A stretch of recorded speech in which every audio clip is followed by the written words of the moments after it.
We are trying to work out how to do a live performance of Beauty and the Beast now for children aged between 8 and 12.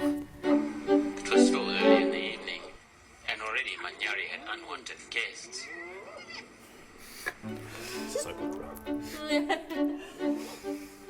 Eight people's imagination working on one simple question, how do you do the beast, are going to generate more possibilities from which to select. If I set that task for 3 groups, I'm bound to have a much wider range of choice from which to select the final output that the audience see. Whereas if everything is held hostage to my subjective artistic vision, I'm likely to be more limited in what I can generate.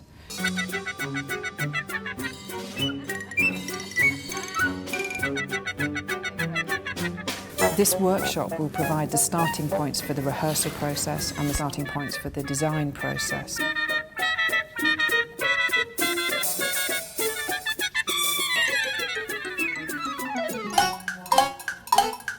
I've learnt over time to have a structure whereby I set simple tasks for groups and then select outcomes that I like, or just pick and mix between different outcomes. It's a much more efficient way of generating material.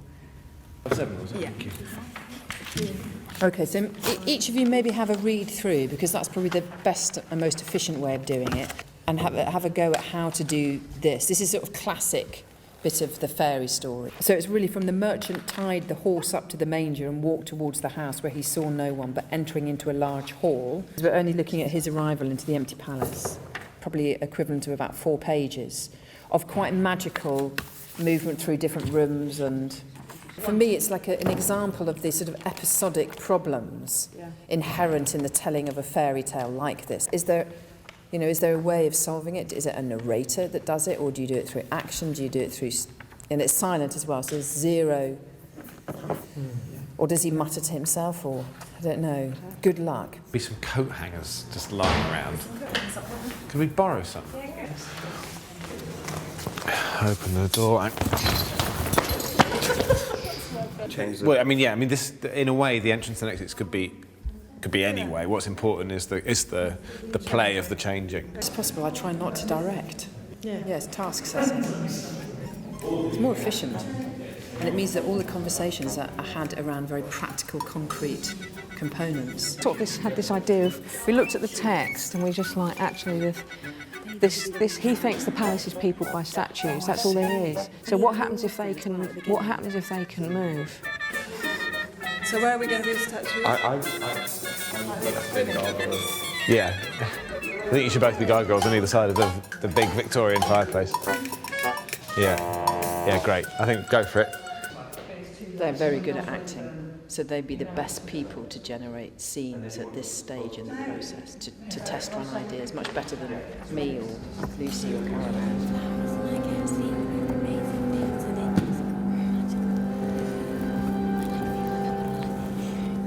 They'd have a very clear sense of the aesthetics that I would use to make beautiful scenes and work. I mean, they could be staging rules. You just don't do anything downstage centre, for example. I just find that a bit sort of flat and dull. Or they could be a stylistic or genre rules, that you might act in a sort of Lecoq way as opposed to Stanislavski way, and they know I'm not going to like it. But it's good that they know me a little. But it's like just a group of adults investigating something together.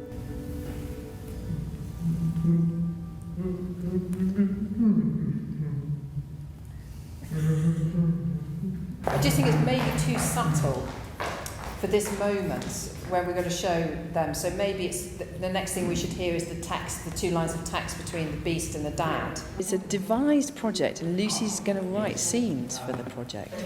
Lucy doesn't have the burden of having to write a new play called Beauty and the Beast that I'm going to direct. No, she's joining a process. So what happens is you go, hello, hello, no one's there, dumb waiter. What do? Lay the table. Even though my touch is very light, it is sort of from certain plans and aims. You'll notice that I haven't let them stage a scene outside the dining room for the last 4 or 5 days. And that's because I've made the decision that that's the staging for the show. So I've narrowed already their parameters. But it might look like that's just a chance occurrence, but it's not. It's something that's consciously being evolved by me, but without it being declared. I'm not someone who believes in waiting for the unexpected to yield or generate something. I mean, we had one uniquely unexpected moment in this workshop, which was, someone who works in the admin put on a pink outfit in the corridor before we were doing a showing for kids, and I jokingly invited him in to introduce the show to the kids in his pink outfit. Ladies and gentlemen, is that what we're thinking? And this became a character in the piece. To end it. But I mean, that is so rare, you couldn't rely on it for a split second as a way of generating material. What is it, Beast? I've upset you and I don't know what I've done, so please tell me. And then maybe I can... And I think that may be the heart of sometimes maybe running a workshop and maybe directing, is that basically what you're watching happen, you're in your head programming as the show, but you're not declaring that, but you're constantly therefore guiding the actors in the direction that you're programming without them necessarily needing to know that that's the case. Having a child hasn't necessarily changed my interest in theatre making, but of course the world changes colour when you have a child, so everything is subtly and delicately recalibrated. And I suppose this is a more conscious, active moment of deciding to use the skill I have to make things for children. We just try these different tones and atmospheres and ideas and just see which ones they like and why they like and why they don't. And that will really determine how we move forward with it. I think they're probably more challenging as an audience because I think you have to be so precise.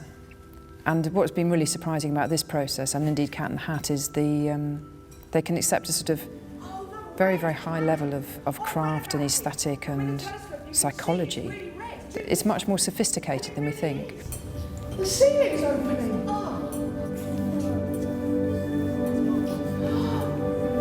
What's...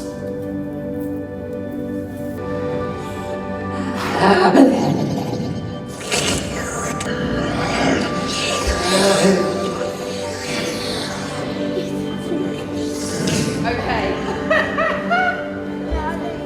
What do you think of that? It's good, but you don't like it. I don't get it. You don't get it. Okay. Yes. Beauty's turned the other way around. Beauty's turned into the beast. Beauty's turned into the beast. We're looking for genre, we're looking for narrative, we're looking for character. And you can only really test on it, I think, by looking at it. Yeah, well, let's go to the next stage, I think. Don't you? What do you think, team?